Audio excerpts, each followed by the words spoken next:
É isso aí, pessoal. Sejam muito bem-vindos a mais um episódio do podcast Capital e Concreto, onde dinheiro, histórias e construção se encontram. Meu nome é William Casemiro, especialista em consórcio para investimento. E eu tô aqui com meu parceiro Rafael. Rafael, a obra, é nóis. Fala galera, sejam muito bem-vindos, estamos aqui para mais um episódio. E hoje, um parceiraço nosso, aquela energia que a gente gosta, né? Eletrizante. Eletrizante, vocês vão gostar, vocês vão ver, a gente gosta disso. E cara, apresentar ele, empreendedor há 22 anos em Mato Grosso do Sul, CEO do Grupo Território, formado por empresas de hospitalidade, food service, ensino à distância e importação de vinhos. Vou deixar para ele falar um pouco mais das outras empresas que ele tem aqui, que a gente vai conversar. Diogo, meu irmão, seja muito bem-vindo. Obrigado, Rafa. Valeu, Tamo William. junto. Obrigado, tamo junto. Eu não quis pronunciar o seu sobrenome. Não, agora vai ter que pronunciar. Diogo Vendlin. Vendlin. Vendlin, aí, Diogo Vendlin. Ah, tá... Venda. Vendlin. Gostei, Vendlin. Diogo Olha esse Vendas. nome forte. Meu irmão, muito obrigado, cara, pelo Uma seu honra. tempo. A gente sabe a correria do empresário, do empreendedor brasileiro que é. A dificuldade que é empreender no Brasil, né? É facinho. Eu acho que a gente tem, eu acho que o empreendedor ele tem muito essa característica de quase ser um ator, né? Porque a gente finge que tá tudo bem o tempo inteiro. É isso aí. Ainda mais lá no restaurante, eu ando sempre sorrindo. Cara, a hora que você entra no escritório e é bomba de um lado, é bomba do outro, resolver um pepino, é o contador, é o tributo, é não sei o quê, é isso, aquilo, é mão de obra. É muita coisa, né? Só quem vive hoje, quem trabalha, quem tem negócios no nosso país, para ajudar ainda um pouquinho mais, que sabe a dificuldade que é, mas a gente faz o que ama. Eu acho que toda profissão tem isso, né? Quem é médico vai ter, cada um tem a sua, né? Todo mundo tem Os desafio. engenheiros, com exceção, é claro, dos arquitetos. Né? Arquiteto vive no luxo, no Em glamour. homenagem aos arquitetos aqui, ó. Olha o dedinho, ó. E cara, como é bom entrevistar pessoas que nós somos fãs do trabalho, né? E da nossa idade aqui, que a gente admira tudo. É uma coisa que eu sempre falo, eu falo para todo mundo isso, cara, da sua energia. Você acabou de falar agora, sorrindo, né? Eu sempre estou sorrindo. Como que é isso? Você treina isso? Você já começar antes de contar um pouco da sua história, você treina de sempre estar animado, sempre estar para cima, tal. Eu falo, cara, esse cara tomou alguma coisa, não é possível, velho. Porque Não ele tá puro. Ele Eu não digo não tá puro, porque, não. Cara, ele sempre tá com essa energia. Ô, Rafa, você tem duas escolhas na vida, né? Você acordar e dar o seu melhor e colocar energia, ou você ficar pra baixo e ficar pensando coisa ruim. Isso. E você escolhe. Tava falando hoje com a minha esposa sobre isso, a gente tava discutindo, minha irmã tá com uma dúvida, o que ela vai fazer, minha mãe, isso, aquilo. Eu falei, Ana, tudo é escolha. Você tem que escolher todos os dias. Isso é o que faz a diferença na nossa vida. São as escolhas que a gente toma. Então eu escolho ser feliz, eu escolho estar bem, eu escolho, sabe, ter uma energia alta, porque eu sei que isso aí vai fazer toda a diferença na minha vida. E a gente contagia, né? E a gente busca a mesma energia. Física quântica, né? Para quem acredita ou não, mas é física, então não tem que acreditar, não é crença. Isso depois, hein? Podemos, tem Gostamos boas bastante histórias de física desse tema. quântica, para falar bem a Legal, legal. verdade. Então acho que é isso, eu escolho estar bem todos os dias e transmitir essa energia todos os dias, que eu quero me contagiar com essa energia também. Nós temos um poder, né? O livro do Tony Robbins ele fala isso. É um poder. Poder o quê? Poder da escolha. E você escolhe, decide, né? Vou acordar, vou ficar assim ou não. Vamos, eu posso e eu preciso, ainda mais empreendendo, eu preciso vender. Se eu vendo um produto ou serviço, eu preciso produzir. Se eu ficar cabisbaixo, não vendo nada. E Diogo, antes da gente falar da sua história, e tenho certeza que vai dar muito pano pra manga aqui, a gente vai falar do nosso patrocinador, né? Putz, verdade aqui, rapaz, ó. Grande Fornelo tá aqui, ó. Se você quiser ir comendo durante o episódio, fica à vontade. Esse aqui é pra você. Eles mandaram com muito carinho, muito amor. Que legal. Rapaz, ó, e é um baita bem recheado. Ó. Fornela ali na Arthur Jorge, não é? Isso. Eu morava ali do lado, no Eduardo Santos Pereira, e frequentava bastante. É bem antiga a padaria, reformou, ficou ainda mais bonito. Bem bacana. Aqui você Obrigado. falou, é um bate-papo, a gente tá aqui na resenha, conversar, bem descontraído. Se quiser abrir e comendo, fica à vontade, levar para sua casa. Então, Fornelo, tamo junto, muito obrigado. É isso aí. Pode começar, meu amigo Rafael. Meu amigo, vamos lá. Eu quero um pouquinho da sua história. Essa veia empreendedora já veio de família? Não, você, como que foi ter um restaurante, para quem não sabe, o Território do Vinho, em Campo Grande, que Território Restaurante. Restaurante, vai ter. Mudou, é o brand. Rebranding. E aí você já comenta também as outras empresas, outros restaurantes que você tem, mas talvez eu veja como um desafio lá no começo, há 15 anos atrás, 16 anos atrás, um negócio de vinho em Campo Grande que talvez aqui não tem essa fama de ter uma vinícola, alguma coisa assim. Como que foi isso? De onde que veio isso? Meu pai sempre empreendeu, desde criança eu vejo ele empreendendo, e ele empreendeu na área de restaurantes. Ele montou o primeiro restaurante em 1985 para 86, chamava Gerais, ele é mineiro de Minas Gerais. E aí depois ele teve a cachaçaria Confidência Mineira, foi acho que a primeira ou segunda cachaçaria do Brasil. E no Gerais ele já tinha um serviço bem mais rebuscado, tinha metria, serviço na mesa, richô, Quinteto do Jô tocou lá algumas vezes, sabe? Era bem bacana e durou acho que até 93, 94, se não me engano. Aí depois ele teve várias outras empreitadas. E eu sempre vendo ele nessa loucura. E por incrível que pareça, tanto que o meu irmão nunca foi por essa área, a gente achava uma área muito arriscada. Porque era assim, meu pai tá bem, meu pai tá mal. Meu pai tá bem, meu pai tá mal. Era uma montanha russa. Tinha hora que ele tava rico, aí ele tava pobre. Fica rico, fica Tô pobre. rico, tô pobre. E ainda era, naquela época, eu me lembro, né, a inflação, 2.000% ao ano, eles ficavam remarcando o tempo inteiro, cruzeiro novo, cruzado novo, URV, depois que entrou o real em 94, então ele passou por todas essas oscilações dentro da economia e eu sempre vi isso. E aquilo mexia com a gente, né? Porque imagina, uma hora você está bem, você tem dinheiro para pagar a escola, no outro dia você está devendo a escola e a pessoa entrando na tua sala e não te entregando o boletim porque você não pagou a tua mensalidade. Naquela época existia, né? Hoje seria bullying, mas ela chegava, listava todo mundo e deixava a gente de fora e falava, Diogo, depois você passa na secretaria que a gente tem um recado pro teu pai. E aí eu nunca imaginei que eu ia acabar empreendendo. Mas quando eu fiz de 16 para 17 anos, eu acabei mudando para Belo Horizonte com a minha mãe. Aí fui fazer cursinho. De onde lá. você é? Eu nasci aqui. Nasceu aqui? Minha família inteira de Minas, eles vieram para cá em 79. Meu irmão nasceu em Minas. E aí, em 97, minha mãe volta para Minas. E a gente volta com ela para lá. Aí eu vou estudar, inclusive, no Colégio Estadual Central, porque naquela época era que estava pobre. Então, fui para o Colégio Estadual, que inclusive é um excelente colégio lá em Minas. E aí eu faço cursinho e acabo entrando na faculdade de comércio exterior. E aí a primeira coisa que eu vou fazer, eu vou trabalhar em loja de roupas, fico lá trabalhando na Fórum por um ano, e aí depois eu falei assim, cara, eu quero empreender, eu gosto dessa liberdade de poder pensar e poder concretizar o que teu pensamento, a criatividade, o que tua ideia tem. E aí eu entro para um modelo de negócio que se chama Network Marketing, que é marketing multinível, que depois falaram que era pirâmide, cada hora... Né, Qual a empresa que você começou? Era Amway. Ah, eu lembro. Bem antiga. E aí eu faço a Amway por um ano lá em Belo Horizonte. E aí era super legal, adorava abrir os quadros, mostrar como que era a progressão. Olha, a apresentação. Você fez? Uhum. E aí depois eu mudo de volta para Campo Grande, vou trabalhar na Fórum lá no shopping, mas eu já tinha visto um modelo de negócio lá no shopping de Belo Horizonte, que era a Sapataria do Futuro, é uma empresa de conserto de calçados. E aí no ano 2000, com a ajuda do meu padrasto, na época, minha mãe volta para Campo Grande, e aí meu padrasto vê aquele brilho nos meus olhos e falou, cara, a gente tem que montar alguma coisa junto, e você trabalha. O que você tem de ideia? Eu falei, olha, eu vi um modelo de negócio lá em Belo Horizonte, que é a Sapataria do Futuro, uma sapataria de conserto de calçados, é uma franquia, e eles falaram que é um excelente negócio, porque eu mandava consertar calçados da loja, do shopping, do BH Shopping, lá. E ele falou, vamos dar uma olhada nesse modelo de negócio. A gente vai para São Paulo, conhece, volta para Campo Grande e a gente abre. Eu acho que foi maio, sei lá, do ano 2000. Eu até lembro até hoje, ficava no Carrefour, eu saindo do Carrefour, 2001, se não me engano, e aí passa aquelas televisões do Carrefour falando sobre as Torres Gêmeas. Tem algumas coisas que marcam na nossa vida, né? Que aí quando foi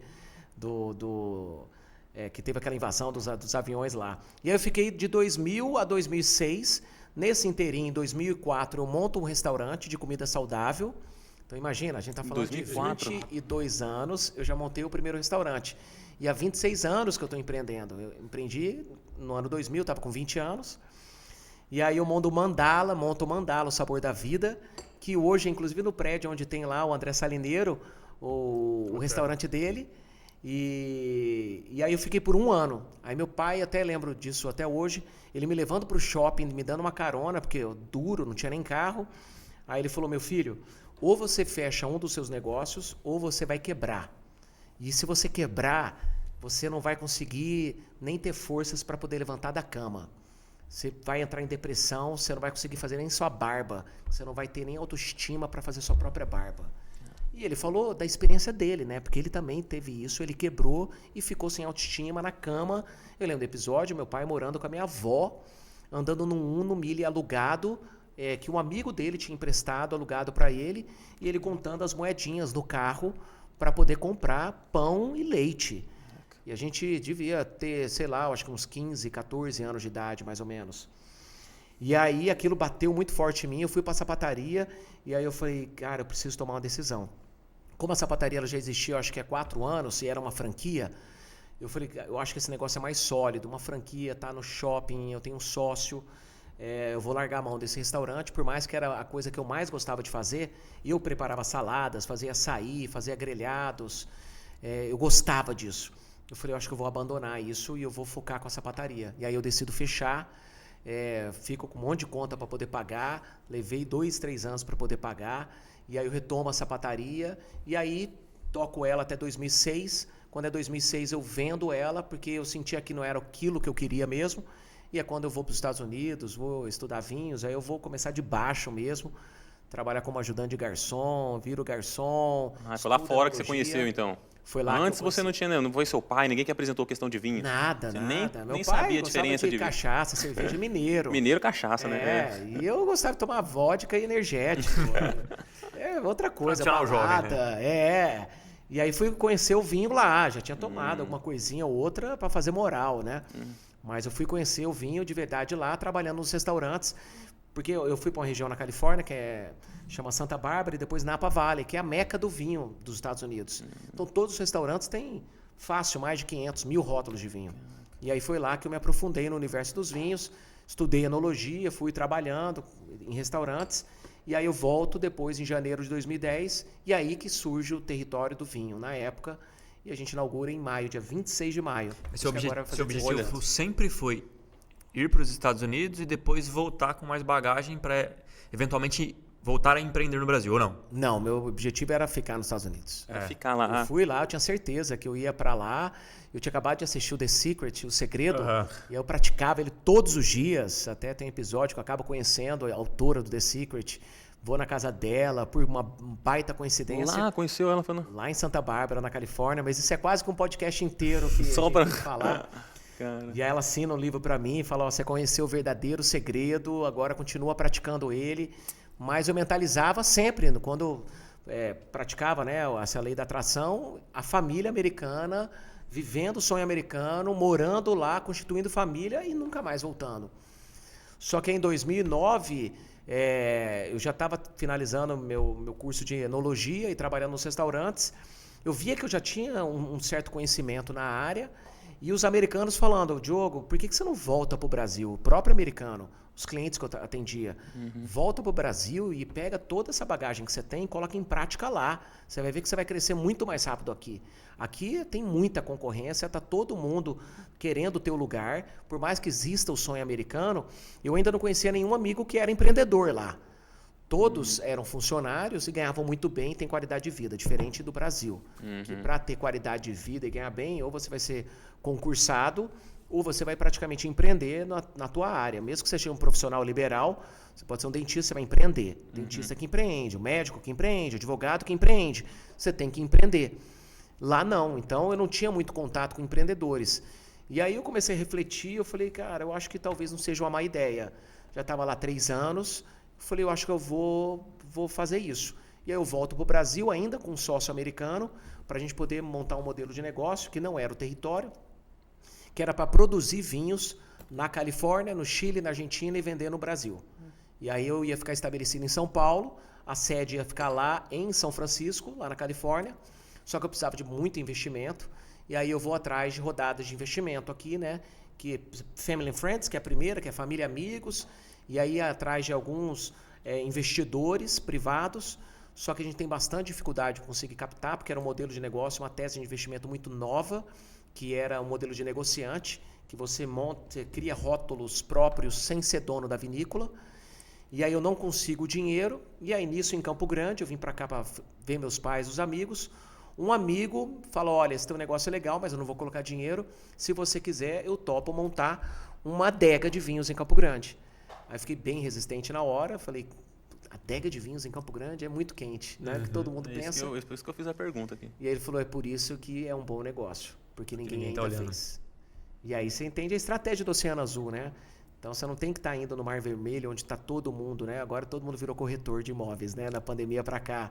Então cada um acaba entrando no segmento. Ah, vou montar uma hamburgueria porque está todo mundo montando.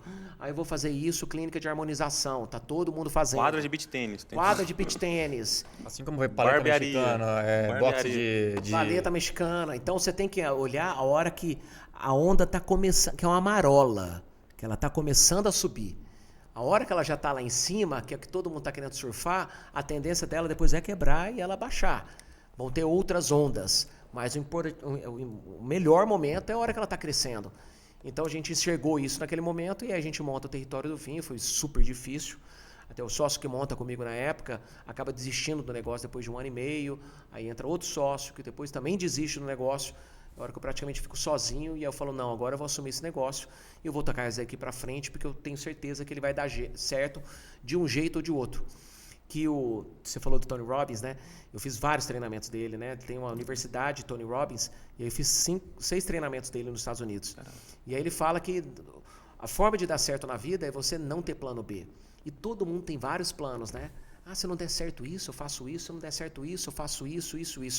Com certeza não vai dar certo, porque você está com tantos outros planos que são eles que talvez vão acontecer, não o teu plano A. E aí ele fala de Alexandre o Grande, que era para conquistar uma ilha, que eles estavam lá na guerra e tudo mais, e aí a hora que ele chega para conquistar aquela ilha, ele manda os generais, todo mundo que estava com ele, queimar todos os barcos que eles levaram para aquela ilha. E eles não entendem, ele fala assim, não, queima todos os barcos, porque a partir de agora a gente não tem mais escapatória, não tem para a gente voltar, a gente vai ter que conquistar isso. Então isso é ter só o plano A. Então viva com o teu plano A.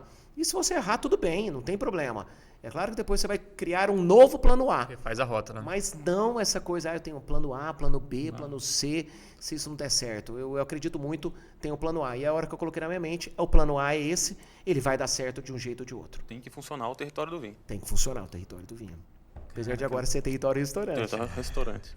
E durante essa trajetória do território do vinho, cara, qual foi o momento, assim, não vou falar o momento mais difícil, mas o momento mais desafiador nessa trajetória antes de se tornar território? Eu acho que essa daí é a hora que eu perco os sócios e aí eu me vejo eu tinha um prédiozinho que a gente trabalhava de 50 metros quadrados, o aluguel tinha subido demais, eu estava sozinho. Sempre foi ali ou era Não, outro era lugar? na Antônio Maria Coelho. Antônio Maria Coelho. Ah, tá. Antônio Maria Coelho. E aí eu fiquei lá de 2010 a 2013. Aí eu perco os sócios, sobe o valor do aluguel e a gente não faturava nada ainda. Faturava muito pouco, 60, 70 mil reais. E não sustentava o negócio. E aí eu já não tenho patrimônio, eu não tinha nada, não tinha os sócios. Como que eu vou fazer? E aí passando pela Euclides da Cunha, eu vejo um imóvel para alugar, que era uma casa de um senhor que tinha acabado de falecer. E aí eu vou lá, vou na imobiliária, visito a casa e a hora que eu entrei na casa eu vislumbrei o território, tudo, cada detalhe ali dentro.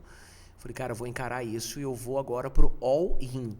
Eu vou colocar tudo que eu não tenho e tenho, que é mais a minha credibilidade. Fui pro banco, peço um FCO, na época eu lembro, foi 600 mil reais. Ela me pergunta quais garantias que eu tenho. E eu falei lá, garantia sou eu. Sou eu. Eu não tinha nada, eu tinha um Fiat Palio na época, acho que eu tinha um Palio que era ano 2000, tinha 10 anos um Fiat Palio e não tinha mais nada.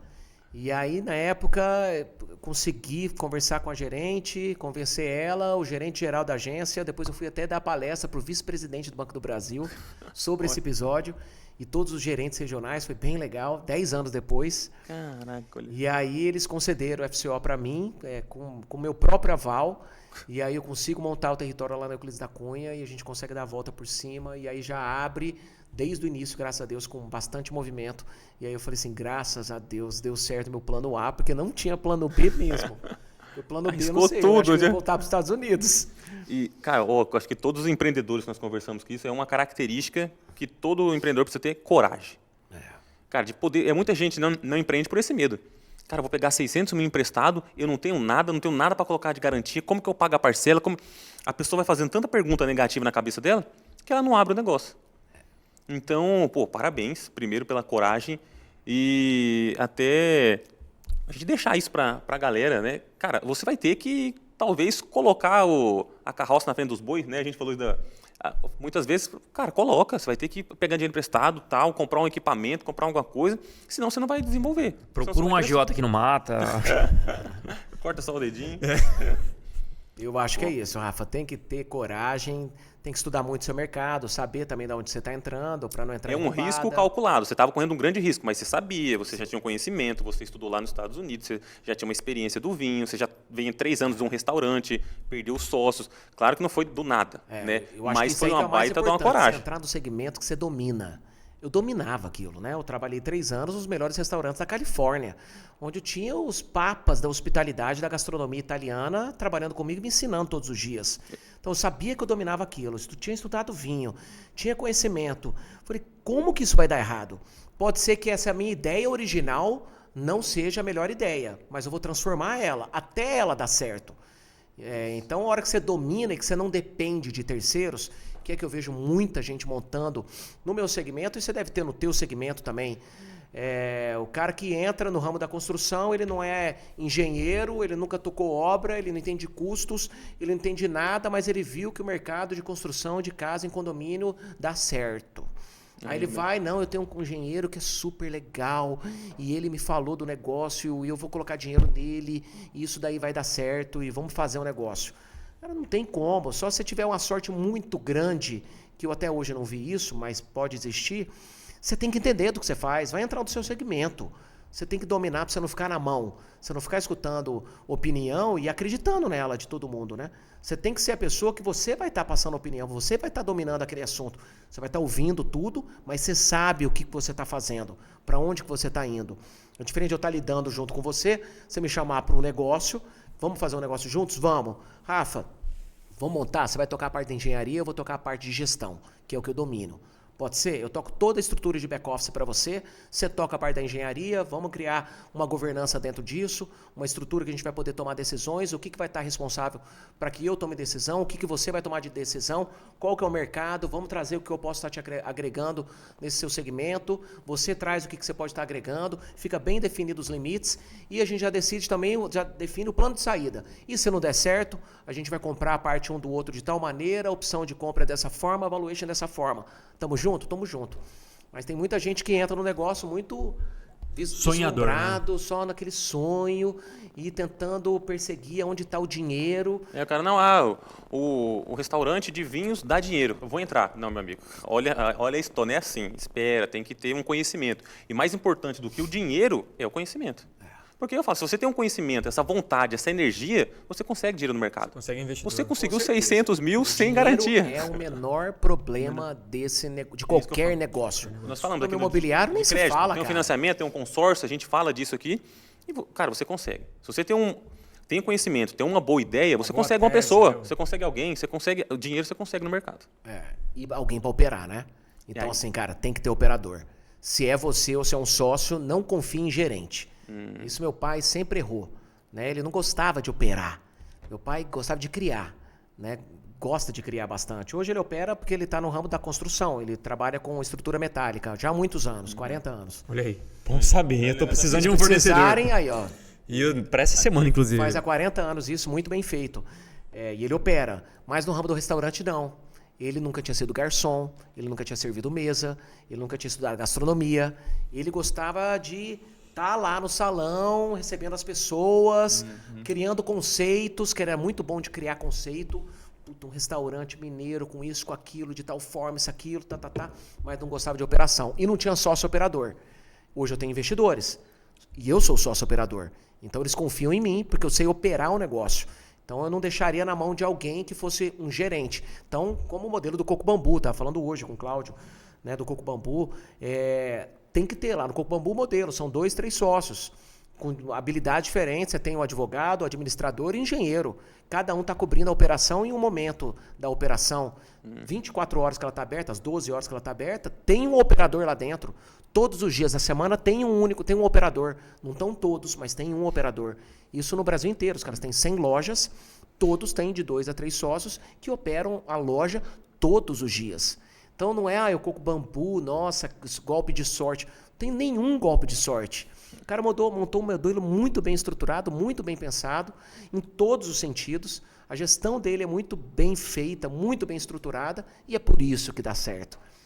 Porque aí as pessoas olham, eu vou montar um negócio de frutos do mar, vai dar certo.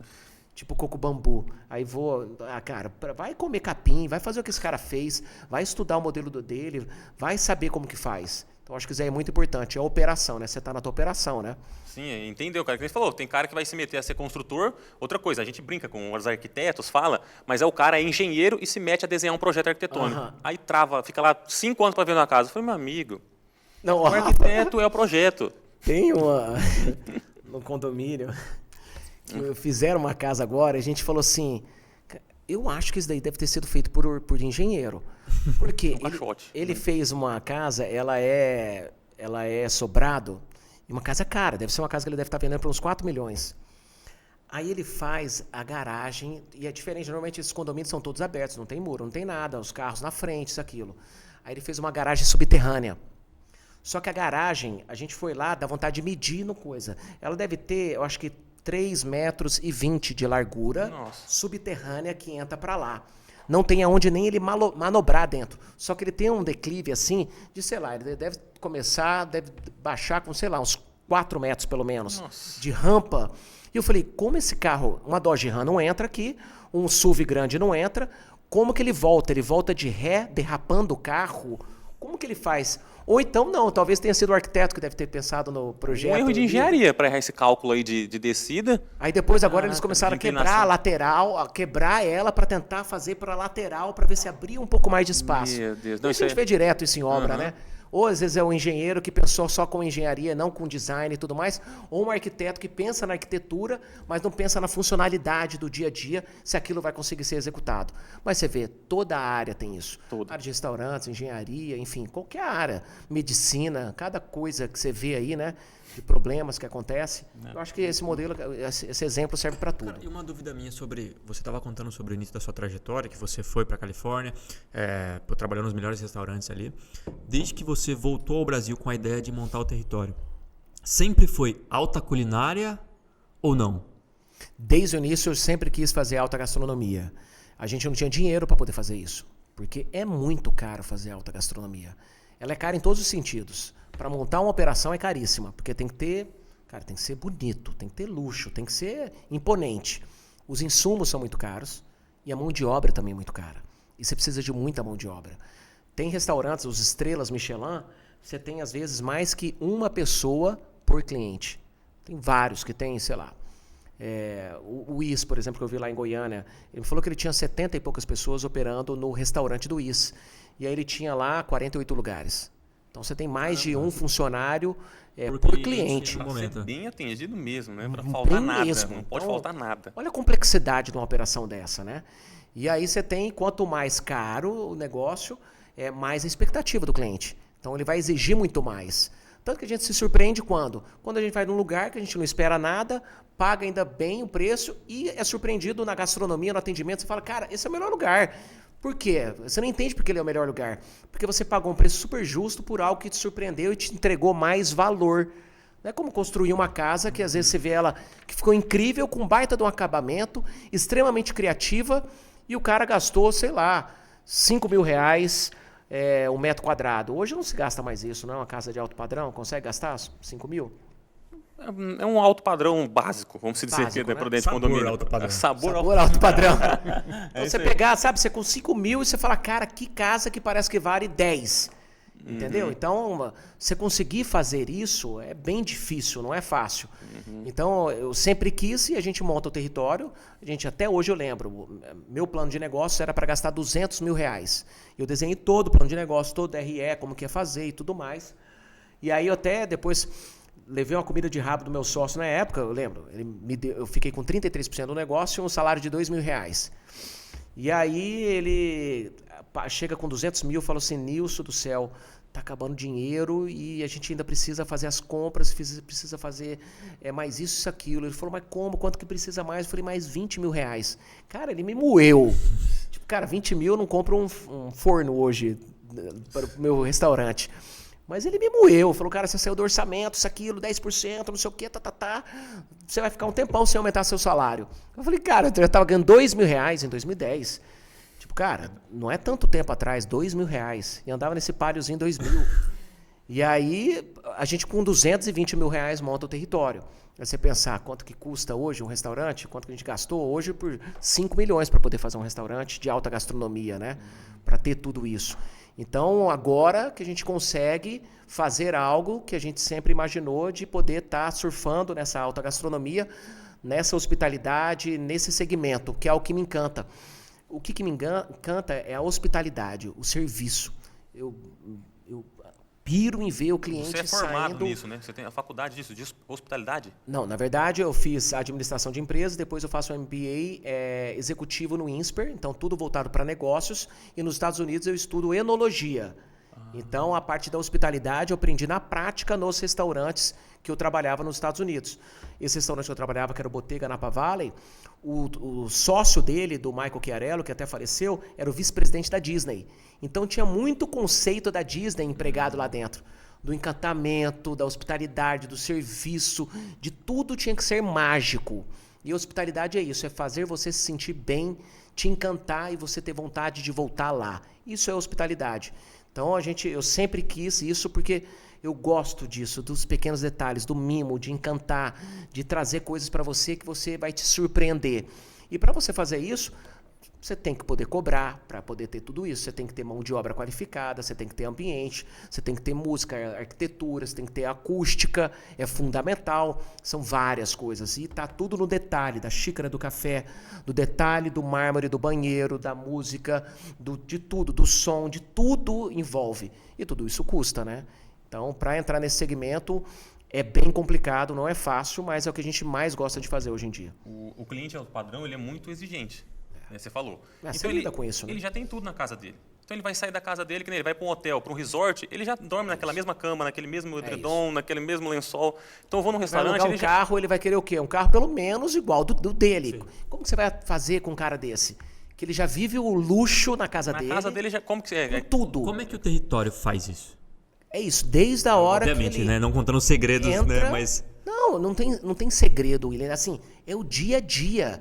Eu posso contar tudo o que eu faço, fazer o que a gente faz. Como você pode ter teus cursos, suas mentorias. Pode contar tudo, não está nas coisas. E é isso que as pessoas se enganam. Acha que está nas coisas que você fala. Eu vou fazer isso. Eu vou pegar o maître lá do território e ele vai resolver isso para mim no meu restaurante. Vou pegar o pedreiro teu, aqueles caras são incríveis, e vou colocar eles no TikTok e é isso que vai dar certo para mim. Não é isso, cara. Conjunto de coisas que cria a personalidade. Compra o cérebro do Rafael, o que tá lá dentro. É isso que você vai ter que fazer. Pega alguma coisa, o Neuralink lá do Elon Musk, e pega e copia tudo aquilo e instala em você. Porque o processo de criação de tudo isso ele é muito mais importante. Porque dentro do processo de criação é onde que estão todos os segredos. E a forma como você pensa e concebe aquele conceito é o mais importante para tudo isso. Então, assim, não é fácil, né? Não, e tudo, essa garra que você tem, a coragem de permanecer, a resiliência de passar por um perrengue, de perder 2 sócios e o carro e pedir... Não é só, vou pegar o seu maître, vou roubar o mestre de obra do Rafael. Não, cara. Tem toda uma coragem por trás, não sabe os perrengues que a gente passou, os tombos que a gente levou, para chegar onde você chegou hoje, 15 anos, 16 anos depois. Olha a pandemia que ela fez, né? 2020. Nossa, para restaurante, eu acho que o meu mercado foi o único que, o pouco que permaneceu. Os supermercados também cresceu muito, farmácias e laboratórios. Como é que foi isso? Eu acho que é isso, né? E o agro também. Foram pouquíssimos segmentos. Mas eu fiquei 7 meses fechado. Eu fechei em março, eu reabri em outubro de 2020. Imagina, 7 meses fechado, eu ainda tive que pegar mais dinheiro emprestado, porque a gente ficou sem todos os funcionários praticamente, conseguiu segurar na época, acho que 10, 12 dos 35 que a gente tinha, tentando operar de delivery, Na época eu tinha uma operação lá do Lab, que eu fechei lá na frente. Eu lembro. Tive que fechar, né? Um prejuízo de mais de 1,5 milhão na época que a gente teve.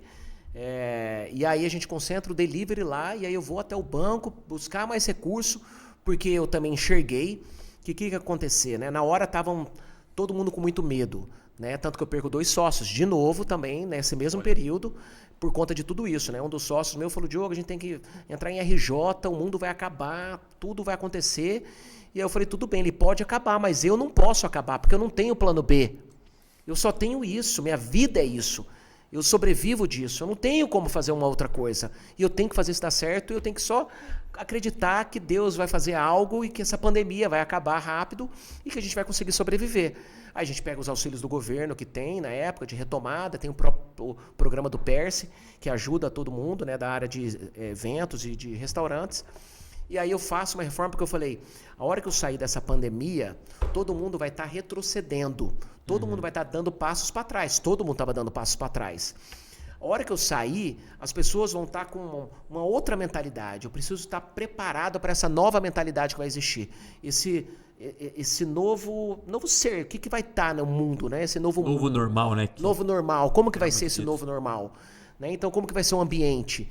Eles vão ser mais claros, eles vão ser mais arejados, o distanciamento das mesas vão ser diferentes, eu acho que ele vai ter mais paisagismo, porque as pessoas vão ter ido para o mato, né? E foi o que estava acontecendo, as casas de campo, de praia, bonito, estava aumentando muito esse segmento. Os condomínios, quando eu mudo para o condomínio, saio de um prédio, isso daí começou a explodir os condomínios, o preço dos prédios caindo, dos condomínios aumentando, e aí eu falei, então de tudo isso, como que eu desenho esse meu novo negócio? E aí eu começo a desenhar esse meu novo negócio. E aí em novembro, se não me engano, a gente reinaugura o território, já num novo formato, enquanto todo mundo estava recuando. E aí a gente já vem com uma nova visão, mais fresco e tudo mais. O Lab já tinha fechado, infelizmente. E aí a gente reinaugura o território ainda como o território do vinho. E aí durante esse período, quando as coisas normalizam, lá por meados de 2021, eu penso nessa operação de delivery de pizza. E é a hora que eu monto a operação de delivery de pizza, que é o Tasto Forneria. E aí, quando chega em meados de 2022, eu começo a desenhar o plano para poder transformar numa operação física já do Tasto. E aí a gente começa a fazer uma captação de investidores. E aí a gente inaugura o Tasto em outubro de 2024. E graças a Deus, sucesso absoluto. E até então, lá no começo, no pós-pandemia, no território, vocês também utilizaram a estratégia de delivery ou não? Para o território? Sim. Agora que a gente reinaugurou, a gente não está com delivery. A gente está agora acabou de desenvolver as embalagens, vamos escolher quais pratos, mas a gente está focando 100% na operação e na experiência do cliente. Então a gente fez um soft opening que já está aí há mais de 2 meses, porque a excelência para mim é o que mais importa. Porque, vocês são muito conhecidos pelo, de fato, a experiência que é o que você está falando aqui. Como é que a gente consegue transferir a experiência de um cliente que vai no salão, que tem a percepção do lugar, do cheiro, do acompanhamento do maître, do atendimento do garçom, da comida de fato, para um delivery? Que por mais rápido que possa ser entregue, ainda assim é um delivery. Aí a embalagem é o que faz tudo, né? A sua embalagem é o que manda para esse público. Então, primeiro, você colocar no delivery produtos que viajam bem. Se você colocar qualquer coisa, todo o teu cardápio que não viaja bem, você vai ter muita reclamação de ponto de carne, ponto da massa, do risoto, virou empapado, não sei o que, misturou tudo. Então a gente escolhe os pratos corretos, separa muito bem eles dentro, então você acaba gastando muito com embalagem. Você separa o molho, separa a carne, separa tudo para que ele não se misture e você entrega como se fosse um presente, literalmente. Então ele vai tirar um presente dentro da casa dele e abrir para os convidados dele e falar, uau, que incrível esse delivery. Vou falar um aqui, até vai ser uma propaganda aqui, não, mas que me impressionou, eu e minha esposa, e talvez vocês conhecem, claro, vocês conhecem o dono, a Sésamo.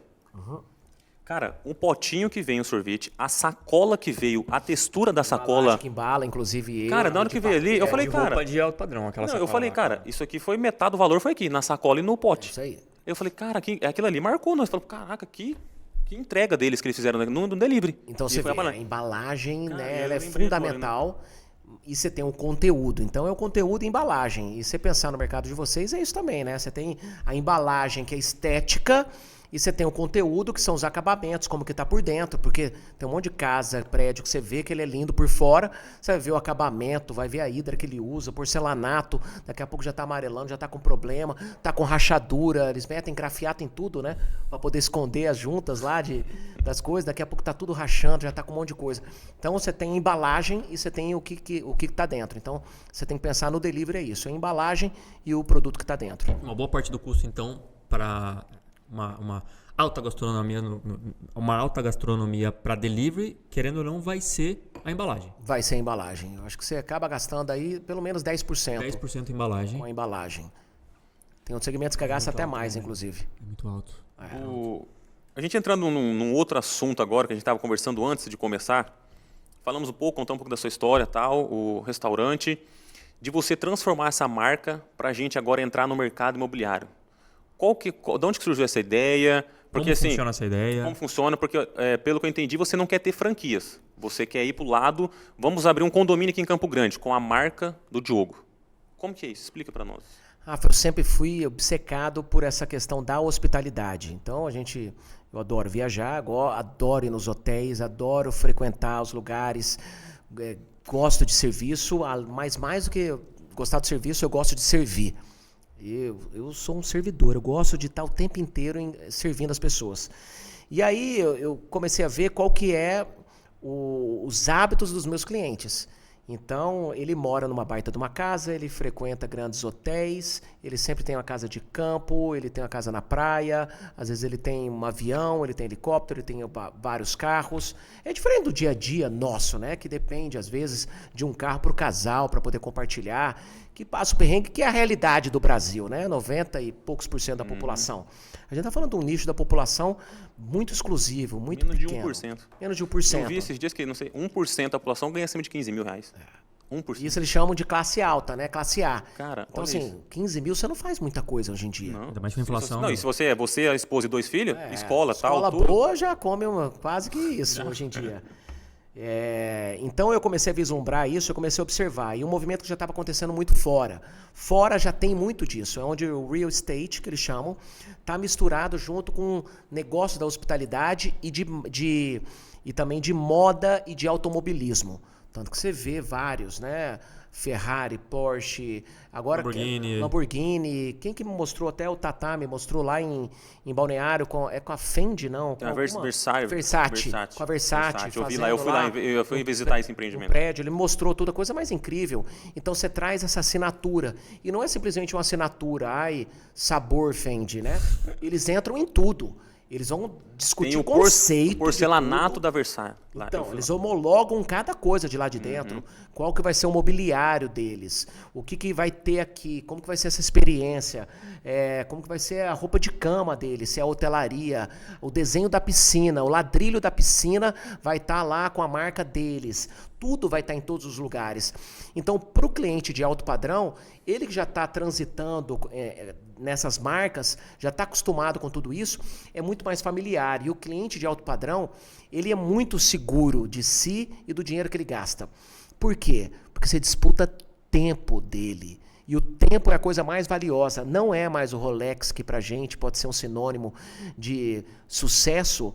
Para ele já ultrapassou isso. Porque um Rolex de 100, 50, 200 mil reais, para ele não faz mais diferença. Talvez ele nem use ele.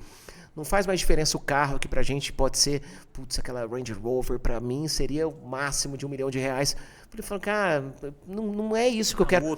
Eu posso ter tudo. Então, não é mais esses bens materiais. Então, você tem que entender muito bem de como que ele se comporta, o que ele valoriza. E ele valoriza tempo. Então, para isso, você tem que estar conquistando esse tempo dele. Então, você tem que entender como esse cliente se comporta. E o mercado imobiliário é onde ele passa a maior parte do tempo. É a casa dele, como eu falei, é a casa de campo, é um condomínio, é um hotel, é onde ele está viajando. A gente falou antes de começar aqui. O cara que tem muita grana, ele vai para um hotel, ele quer, no mínimo, o mesmo conforto que ele tem em casa. O carro que ele aluga com um motorista, ele quer, no mínimo, um carro que entrega o mesmo conforto que ele tem, a segurança e a blindagem que ele tem nele hoje. Tanto que tem agora vários aplicativos, inclusive, com carros blindados e tudo mais, blindagens de carro, enfim.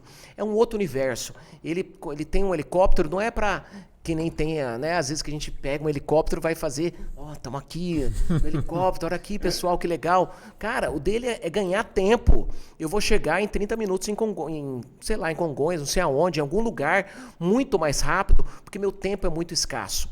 Então, a gente vislumbrando tudo isso e vendo já o movimento da JHSF, que está fazendo isso, o fundo que comprou o Fasano, que para mim é o que eu mais me espelho, né? Rogério Fasano, um cara fantástico, o avô dele começou o restaurante Fasano e depois a hotelaria, passou pelo pai dele e agora ele. É um cara incrível, tem um conhecimento cultural muito grande, conhece a Itália como ninguém, gastronomia, vinhos e tudo mais, serviço. E aí eles enxergaram isso nele, o JHSF, compra Fasano, já tinha o Hotel Fasano, já tinha começado o projeto do Fasano Boa Vista e viu que tinha dado certo. Então o Rogério, ele entende disso. Ele entende de conforto, de bem-estar, de serviço, de hospitalidade, de encantamento, de detalhes. E quem está na hospitalidade, cara, é micro detalhe. A minha xícara de café que eu vou te servir, ela vai estar em 45 graus. E vai estar bem na tua frente para que você não perca tempo olhando para ela e continue sua conexão com quem está conversando. E aí eu posso simplesmente, agora eu não sei onde eu estava pegando. Já xícara ali, você viu, né? Aí ela está aqui, você vê que a pessoa é destra. E ela já está aqui em 45 graus, eu estou conversando com vocês, eu pego ela e coloco na boca, continuando olhando para vocês. Então a gente não perde essa conexão. Quantas vezes a gente não perde, às vezes, um papo quando um garçom interrompe na mesa, quebra alguma coisa, alguém interrompe você, senhor, dá licença, posso pegar isso daqui? Aí você volta e fala, o que a gente estava falando mesmo? Eu não lembro o que a gente estava falando. Perdeu esse momento. Ele nunca mais vai voltar. Isso daí custa. Então, assim, você pensar nesse micro detalhe, quem está na hospitalidade, quem trabalha com alta gastronomia, você leva isso para hotelaria, você leva isso para condomínio, você leva isso para qualquer área do mercado imobiliário, que é onde você vai ter esses pontos de contato com o mercado de luxo e com os clientes de alto padrão, né, que eles chamam de AAA. A ideia é você criar, então, você ser essa marca, tipo um Fasano. Você vai ser essa marca no Mato Grosso do Sul, por exemplo. Claro, vamos expandir para o Brasil.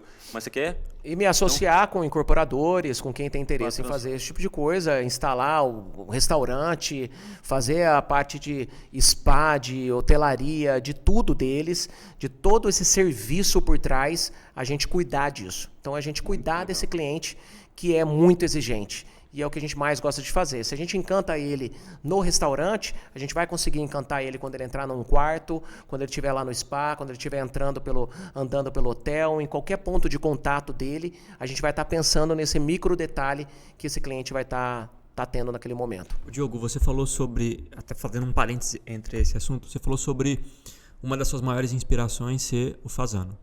A família Fasano ali, o hotel, enfim.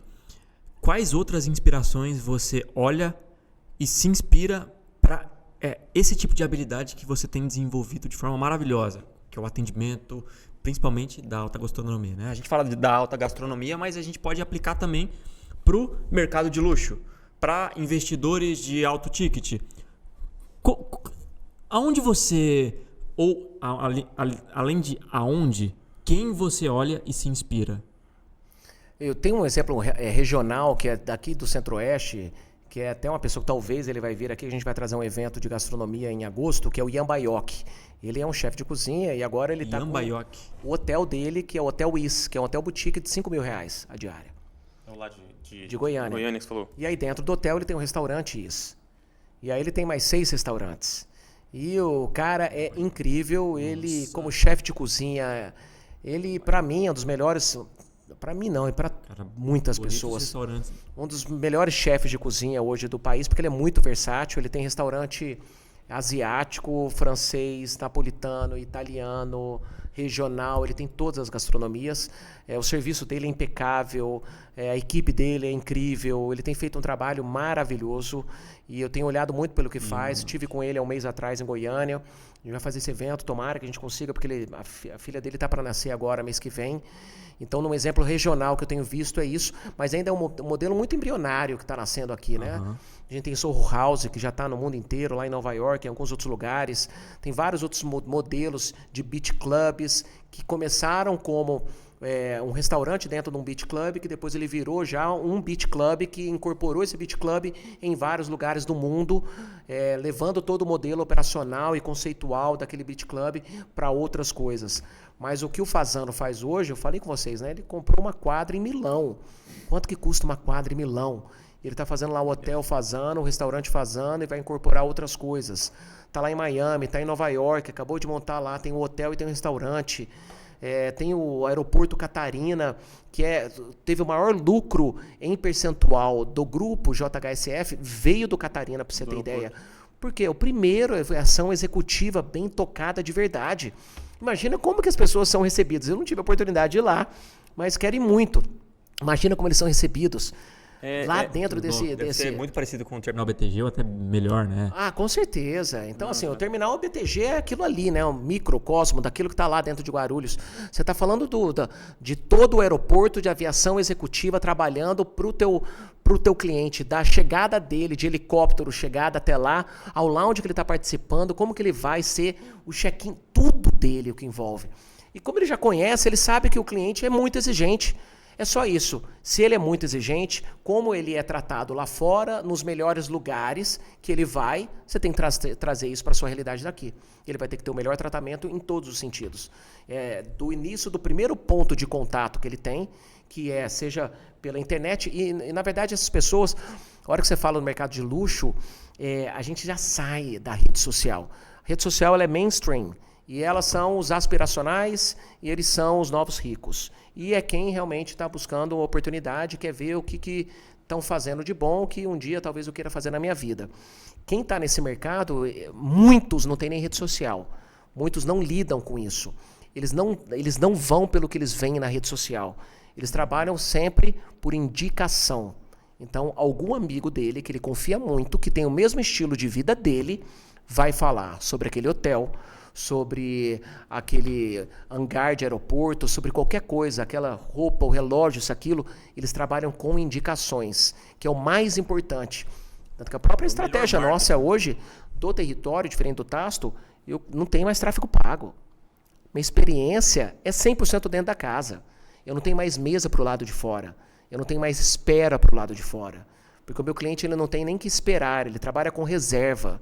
Primeiro dia das mães que a gente só operou 100% com reserva. Nosso dia dos namorados vai ser 100% menu degustação harmonizado com vinhos ou drinks com reserva.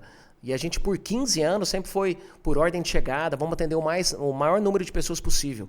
Agora é menos pessoas, mais ticket médio, mais experiência. E é o que esse mercado trabalha. Então é um outro mercado que a gente tem que estudar muito.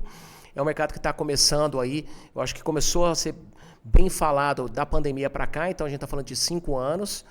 O Carlos Ferreirinha é um cara que domina isso, que ele era CEO da LVMH, da Louis Vuitton, Moet Hennessy. Já deu aqui 2 palestras, que até a Bia trouxe ele para cá, que é uma pessoa que também incrível, que está trabalhando no mercado de luxo, que é uma pessoa fantástica. E ele fala muito sobre isso. Fez um evento de luxo aqui em Campo Grande, não foi? Eu acho que eu vi esse evento, cara. Eu te mandei ou você me mandou, mas nós não fomos. A gente falou sobre ele, eu lembro. E ele faz consultoria para algumas incorporadoras, para várias empresas, né? Ele fala muito sobre esse mercado de luxo, principalmente na parte de mercado imobiliário, de real estate, que está muito ligado a isso, né? Então essas marcas, como elas trabalham, o que é o luxo, por isso que eles falam de quiet luxury, que é aquele luxo mais silencioso. Né? Ostentação. E não tem ostentação. Aonde tem ostentação, não tem luxo. Aonde tem Instagram, não tem luxo. Aí você vai ter um aspiracional, às vezes um cara que está lá, um influencer que está indo lá para viver aquilo e que quer mostrar para o público dele, até para o público ter contato e também conhecer. Pela primeira vez aquilo. Mas tem várias marcas de luxo que você não entra nem na loja, que para você comprar uma bolsa, você tem que ser convidada pela empresa a comprar aquela bolsa. Relógio também. Você não pode simplesmente, eu quero comprar. Às vezes você também, relógios. Uma sequência de produtos de entrada para que você chegar gere um relacionamento. Ali. E se um dia chegar você na lista, você tem que aceitar. Você falou do terreno do Fasano Boa Vista, de 100 milhões, que ele não está nem disponível para venda. Não chego lá, nem que eu tenha isso, né? Eu montei meu tigrinho. Tem aqui, eu sou amigo do Vorcara, quero comprar. Ele fala, não, calma aí, quem é você, de onde você vem, quem você conhece aqui, né? As pessoas vão ter que estar falando sobre você, que inclusive é um movimento que a gente quer fazer agora, que ter um clube de pessoas, né, junto com a gente, no próprio projeto do Bácaro, que eu estava falando do Speakeasy, que a gente vai transformar mais num clube executivo de sócios que podem levar os seus amigos lá dentro. Então tá nisso, nessa exclusividade, o luxo, né? Tá na exclusividade, tá na escassez. E eles conversam entre eles. Eles não são tão abertos assim. Por isso você tem que saber muito bem como que você entra, como que você dialoga, como que você conversa, como que você oferece um produto, como que você vai chegar até eles. É que você falou, é uma indicação. Talvez é um cara, um cliente, um amigo seu que você conhece lá, que eu talvez só vou ter contato ou construir para uma pessoa se você falar de mim. Não adianta ele ver meu marketing, ver meu Instagram, não vai funcionar nada. É só se for uma indicação. Você que até ajude o seu Instagram, pode ser porque que ele já vai ter fortaleça, ouvido né? falar de você. Não, mas pode ele ser só que vai talvez fechar até negócio. nem ajude. É melhor nem mostrar o Instagram, porque às vezes vai ver um vídeo dos meninos dele fazendo uma graça com o arquiteto. O cara lá, o não milionário, trabalha, meu. vai falar assim, não, isso aí é mais um cara da internet. Um outro detalhe. Até ele saber, é mais fácil que tenha um cliente que o Rafa É a melhor coisa. Fala, cara, É a o cara melhor é indicação. incrível, entregou antes do prazo, controla custos, domina a matéria-prima e tem uma mão de obra. Isso é o Vai melhor ali. marketing. Ponto. Acabou. O cara não quer nem saber o que é que ele tá fazendo na internet ou não. Porque ele não quer nem exposto. uma outra coisa. Ele não quer ver a casa dele no Instagram do Rafael.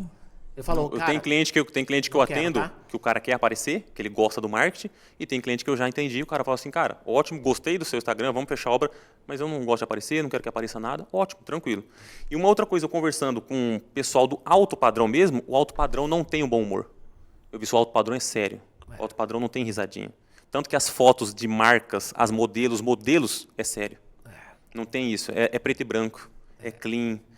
E aí eu falei, cara, até que nível, né, a gente está ali gerando conteúdo, esse bom humor atinge a certa classe. Você falou, passou um nível ela de uma atinge o classe, aspiracional, ela atinge o novo rico, que Passou quer se uma- divertir porque o cara era pobre e ele conquistou, e aí ele se identifica muito com aquilo. Chegou mas um o cara nível- que já é rico de berço, que já começou aquilo lá há muito tempo e que frequenta outros ambientes, ele fala, cara, não quero isso.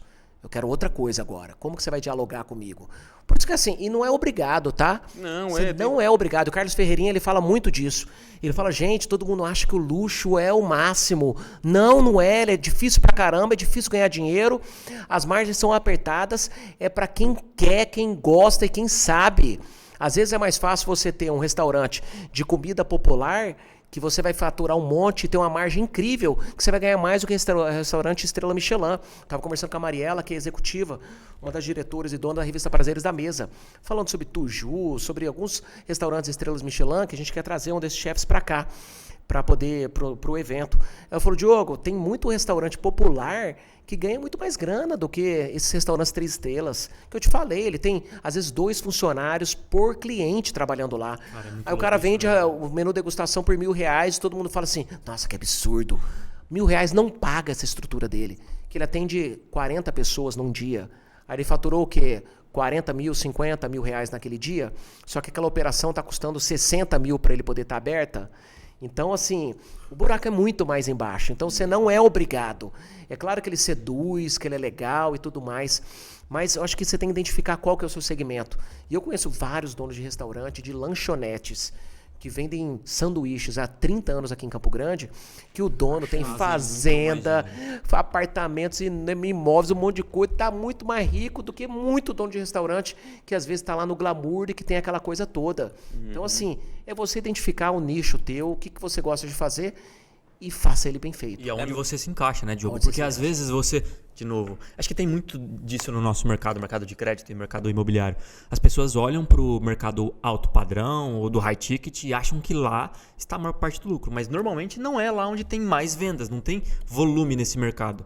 Pode ser que você faz uma venda, 15, 20 milhões ali, você estoura, mas não tem volume. E aí, às vezes, essa pessoa que olha para esse corretor de alto padrão e fala, meu Deus, esse é um puta negócio, eu vou entrar. Só que ele não consegue se comunicar com essa turma. E assim, é uma comunicação diferente.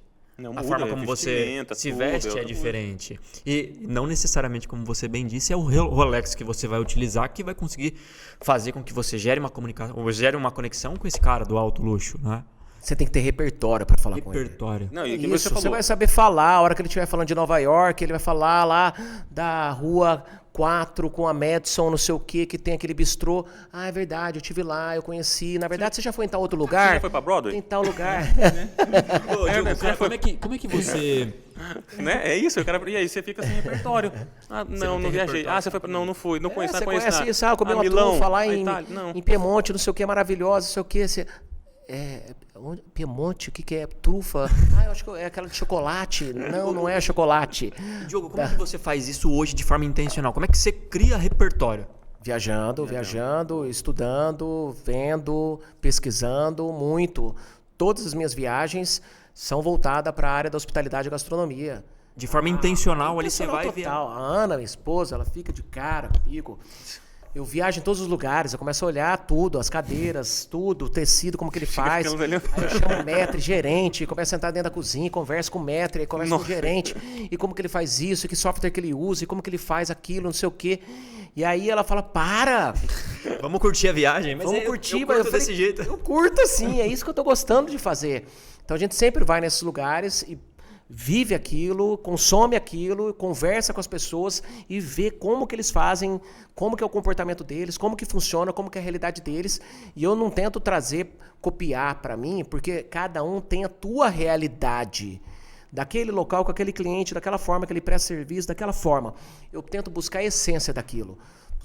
Qual que é a intenção dele por trás disso, qual que foi a intenção na criação daquele serviço, o que eu posso fazer, que às vezes eu vejo um baita de um spa, que ele tem um tratamento com águas termais, com ozônio, isso, aquilo, tá, mas o que ele está fazendo? Olha como que ele está conduzindo o cliente dele, ele apresentou num tablet, aí ele mostrou os produtos dele, e aí ele conduziu, olha a música que ele colocou, olha a temperatura, olha o tom de voz dela, olha o uniforme que ela está usando, olha como que está cada detalhe. Sua esposa fica doida com você. Aí eu olho isso para poder trazer para o meu negócio. Ela fica, mas ela gosta também, ela gosta essas viagenzinhas são boas também. Então todas as minhas viagens são isso, é feiras que falam sobre isso, ambientes que falam sobre isso. Eu acompanhei você, você postou bastante a última que você foi nos Estados Unidos, eu acho. Foi a NRA, que inclusive está tendo agora. Um evento de vinhos. Essa semana, ou terminou agora, que é lá em Chicago. Chicago. Eu já fui 3 vezes para essa feira de lá. Fui o ano passado, aí no outro ano... Você postou bastante. Eu fui para Itália, para Verona, que tem uma das maiores feiras de vinho de lá, que é a Vinitaly. Aí no outro eu fui para Alemanha, para uma outra feira de vinhos também. E aí nesses ambientes a gente vai nos hotéis, a gente frequenta os restaurantes, a gente vai ver como que eles estão se comportando. E aí você fica lá observando. Eu acho que você tem que ser bom observador. E eu sempre fui muito curioso. E nunca me achei o dono da verdade. Sempre achei que está faltando alguma coisa, que eu preciso aprender alguma coisa nova. Nunca tive grandes verdades. Nunca, é assim, eu trabalho assado, eu só faço assim. Cara, não. O que está acontecendo? Isso é arrogância, né? O que eu tenho que aprender? O que esse cara está fazendo? Como que é? O que eu posso melhorar? Sempre observando e sempre interessado no outro. Se você não é interessado no outro, aí é difícil, né? Você falou muito de hospitalidade. Uma dica, uma sacada aqui para nós, por exemplo, meu escritório, tem minha secretária ali, o cliente chega para uma obra, uma construtora, um escritório imobiliário. Como que eu posso melhorar essa hospitalidade em um atendimento da minha secretária, no meu primeiro atendimento com o meu cliente ali? Posso complementar a sua pergunta, que vai me ajudar também, porque eu estou tomando a mentoria com ele gratuito. A mesma pergunta para o Rafa, especificamente para o cliente investidor, porque eu acho que você atua muito com o cliente investidor e a gente também atua com o cliente investidor. Como melhorar a hospitalidade, seja em construir para vender ou em consórcio com foco em investidor? Como é que você, com a sua experiência, nos daria uma dica e para as pessoas também? Faça isso que vai ser legal. Primeiro você tem que saber qual que é o teu público para a gente poder calibrar isso certinho. Mas a hospitalidade, a gente fazer ele se sentir bem. E onde ele se sente bem? No seu próprio ambiente. Ele não se sente bem fora. Para ele se sentir bem fora, tem que estar muito parecido com o que ele vive dentro. Então, a hora que você entra lá, você tem essa questão de impacto de fachada? Até tem, mas hoje em dia você tem tantos lugares que são muito reservados que você nem precisa se preocupar tanto com a fachada. Eu acho que a hora que ele entra lá, você trabalhar a parte sensorial, né, os aromas. Então, você tem que ter um aroma teu do Rafael, a obra que você vai construir esse aroma. Isso, e tem lugar para fazer aqui em Campo Grande. Tem lugar. A gente faz com que é a Lilium, se não me engano, que é super bacana. Ele faz até a tua própria fragrância. Todos os lugares de luxo, isso aquilo é memória olfativa que fica. Ele vai lembrar, você tem várias lojas, Louis Vuitton, a Lely Blanc e tudo mais, você entra, você já sente a Zara mesmo, você sente o cheiro daquele lugar que você nem sabe o que é Quando você entra novamente, ele remete à tua memória. Então você tem que ter esse cheiro naquele teu local. A música, você tem que fazer uma seleção de músicas que o tom tem que estar um pouco mais baixo, ele não é um tom alto, mas ele também não é tão baixinho que você também nem consegue ouvir. A distribuição daquela caixinha, você não vai colocar uma caixinha no teu computador saindo de lá no Spotify, que depois ele começa a entrar na propaganda. Você vai ter que pagar o prêmio ou ir lá com o Rafael, seu xará, que é da Única Rádio, que faz a rádio corporativa para você. Aí ele vai estudar o teu cliente, o que ele gosta, o que ele ouve, o que é o teu negócio, e ele vai fazer a rádio corporativa, que é o que eu tenho há 16 anos, com o Rafael no território, no Taço, sempre que a gente monta um negócio. Então você vai ter a música que ele vai entrar lá. Então ele já vai sentir um cheiro que ele vai estar familiarizado. Ele vai escutar uma música que ele vai estar familiarizado. E aí ele vai estar olhando ao redor dele. Então você tem que ter coisas que simbolizam o que ele está buscando lá. Então os detalhes, iluminação é fundamental. Luz branca é só para podcast, para farmácia e posto de gasolina. Não existe luz branca. As luzes têm que ser quente. E você está vendendo a parte de mercado imobiliário, quanto mais indiretas as luzes, melhor. Porque é onde vai trazer mais aconchego e ele vai chegar mais desarmado. Essas luzes claras, a pessoa fica armada a hora que ele entra lá. Então você tem que slow down. A hora que ele entra lá naquele ambiente, ele tem que sentir o cheiro, escutou a música, a ambientação. Você tem paisagismo, você tem abajur, você tem detalhes de uma casa lá dentro. É o que vocês vendem. Não tem que ser um negócio de engenheiro frio que entra lá, obra betoneira, que vai estar mostrando. O cara tem que sentir que ele está entrando no negócio, cara. Cara, isso daqui é diferente, hein? Nossa, que legal. Aí a mulher, ela vai estar com uniforme, ela vai estar com lencinho. Se é homem ou mulher, não importa, né? Vai estar lá com lencinho, ela vai estar lá com a plaquinha identificando o nome dela, porque ele vai querer chamar ela pelo nome, é a hora que vai gerar a conexão com ela. Aí você já vai ter lá teu expresso, de preferência que ele seja moído ali na hora para ele. A maquininha moída ali na hora, de um grão especial de café, com uma água saborizada. Às vezes você tem lá um bolinho que você compra lá nessas franquias de casa de bolo. Você tem lá um bolinho, você tem uns detalhezinhos para ele. E você já vai oferecer para ele um pedaço de bolo, vai oferecer um café, um cappuccino, alguma coisinha, para ele poder quebrar, porque você não sabe se o cara estava na rua, ele conseguiu comer, não veio, que horas que ele veio, isso, aquilo. Você vai falar sobre outras coisas, você vai montar um lounge para ele. Você não vai fazer um balcão, uma mesa para sentar com esse cara. Você não está fazendo negócio com ele. Você está conquistando ele. E você conquista ele na sala dele. Você não conquista ele na mesa de negócios.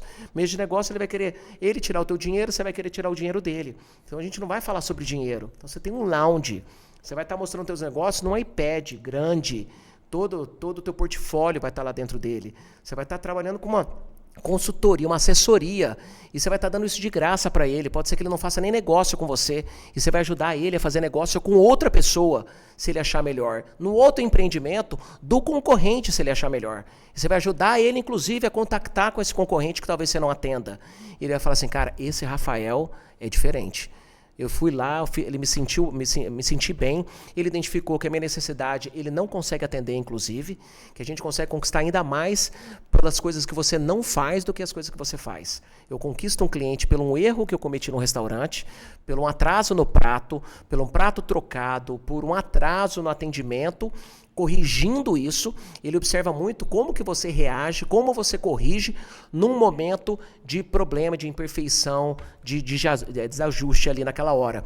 Porque ele sabe o quê? Se você corrigiu dessa maneira e fez tudo para ele, ele sabe se qualquer problema que tiver na hora da construção dele, e pode ter, e normalmente vai ter, você vai tomar a melhor decisão e vai corrigir ela rapidamente, pensando como ele.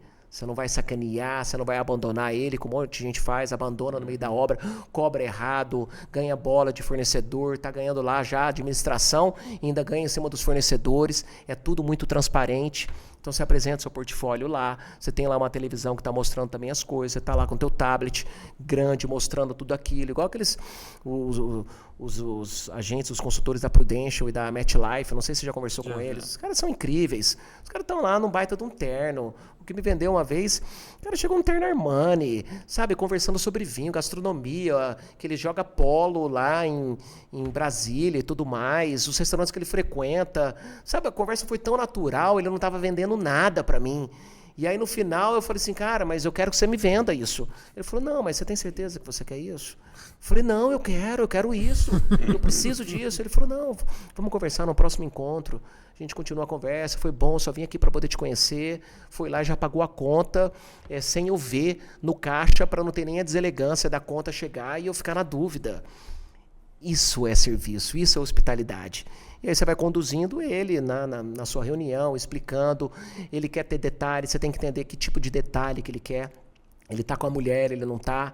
Ele está atrás de custo, ele está atrás de conforto, ele está atrás de localização, ele quer estar lá porque os amigos deles estão. Você tem que entender qual que é o perfil daquele investidor, daquele cliente que está contratando você, para poder dialogar com ele e entrar com ele na narrativa que ele quer. Às vezes o cara está buscando lá porque ele quer estar junto dos amigos, ou porque a mulher tem as amigas que estão lá naquele condomínio, por isso que ele quer construir lá. E você está falando sobre custo do metro quadrado, sobre o porcelanato, sobre a obra, o gerenciamento, o cadenciamento da obra. Cara, não é isso que eu quero falar. Então, por isso que você tem que ser observador, você tem que mais ouvir do que você falar. Então, ouça. Pergunta mais para ele. Você tem que estar perguntando para o teu cliente mais coisas. Você vai comprar carro, isso, aquilo, as pessoas não fazem perguntas. Para que você veio buscar esse carro? Você tem família, você tem filhos, quantos anos? Aonde eles estudam? Qual escola eles estudam? Você já vai mapeando a escola, onde você mora, a trajeto da sua casa. Você viaja muito, você tem casa em Bonito, você tem fazenda. Aonde que fica lá? Como que é a estrada que você está passando? Você viaja para a praia de carro, você vai para São Paulo, você tem um segundo carro? O que é a sua ocupação? Você fica em casa fim de semana? E sua mulher, como que é? Ninguém faz perguntas. Aí eles simplesmente vão lá, querem vender o carro e ficam falando sobre o carro. Eu falo, cara, eu não vim aqui buscar um carro, eu vim buscar uma solução. E por um acaso tem 4 rodas. Né? Você vai entender qual que é a minha necessidade, a minha demanda, o meu problema, e vai entregar o que eu quero? Ou você vai tentar vender o que você quer? Porque para você é melhor e você tem mais margem naquilo. Ou o que é melhor para mim? Então acho que é mais ou menos isso. Essa aula aí. Uau, amigos. Show de bola. Palmas para eles. Meu irmão, acho já que se encaminhando pro final, né? Fim, Porque você tem compromisso, nós temos... Minha esposa já correria tá doida com o campeonato, meu filho já começando agora. Pelo amor de Deus. Vamos lá, então.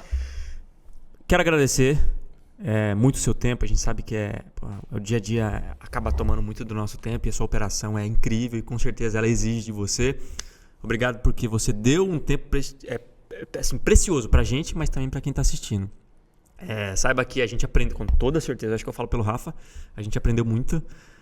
A gente perguntou porque de fato a gente queria entender o por trás da sua cabeça, porque o resultado fala por si. E o resultado do território, de todos os seus negócios que a gente conhece, eles falam por si também. Então, muito obrigado pelo seu tempo, meu irmão. Obrigado, meu irmão. Obrigado pelo seu tempo. E espero um dia ser sócio no empreendimento imobiliário com a sua marca. Aí sim, já tá convidado. Tamo junto, meu irmão. Valeu. Galera, brigadão. Acompanhem Capital Concreto, Spotify, seu Instagram do restaurante. Fala pra nós. Território Restaurante, não é mais Território do Vinho, agora é Território Restaurante, Tasto Forneria e Diogo Wendling com W. Fechou? É isso aí, fechou. Até mais o próximo episódio com uma história YouTube, inspiradora Spotify. como essa, meus amigos. Tamo junto.